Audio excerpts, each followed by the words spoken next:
చిన్న క్వశ్చన్ అడుగుతాను నేను. యాక్చువల్గా సూఫీయిజంలో కానీ చాలా కరుణ, ప్రేమ ఇదంతా ఉంటుంది. అలాగే మహమ్మద్ ప్రవక్త గారు కూడా ఎక్కడా కూడా నాన్ వెజ్ తినండి అని చెప్పలేదు. కానీ దాన్ని మామూలుగా ఏంటంటే అదొక ఇది కింద తీసుకొని అందరూ చేస్తున్నారు. దానికి కారణం ఏంటంటారు అసలు? మెయిన్ ఇక్కడ ఏంటంటే మేడం, ఖురాన్లో కానీ లేకపోతే బయట సూఫీ మాస్టర్స్ కానీ మొహమ్మద్ ప్రవక్త గారు కానీ ఇప్పుడు అనేక దర్గాల్లో కూడా ఎక్కడ కూడా భోజనాలు నాన్ వెజ్ తో పెట్టరు.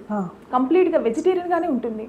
మీరు ఇటు పెద్ద పెద్ద దర్గాలు ఎక్కడికి వెళ్ళిన నజ్బీర్ కానీ ఎక్కడికైనా సరే, దీనికి మెయిన్ కారణం ఏంటంటే వీళ్ళందరూ కూడా శాకాహారానికే వాళ్ళు ప్రమోట్ చేశారు. కాకపోతే ఏంటంటే ఈ మానవులు జీవ చాపల్యంతో భగవంతుడు మనకి తినమని చెప్పాడు అనే ఒక దీంతో వీళ్ళు ఈ ఆచారాన్ని కొనసాగించారు. ఇక్కడ మెయిన్ ఎక్కడంటే బక్రీద్ పండగప్పుడు జరిగిన సన్నివేశంలో వాళ్ళు ఏమనుకుంటారంటే భగవంతుడు ఆ ఇబ్రాహీం కి బదులుగా అంటే వాళ్ళ ఫాదర్ ఆ అబ్బాయిని బలి ఇవ్వాలనుకున్నారు. ఆయనకి భగవంతుడు చేసిన మేలుకి ఏదో ఒకటి బలి ఇవ్వాలనుకున్నప్పుడు ఆయనకి ఆ టైంలో వాళ్ళ బాబు కనిపించాడు కాబట్టి ఆ బాబుని ఇద్దాం అనుకున్నారు.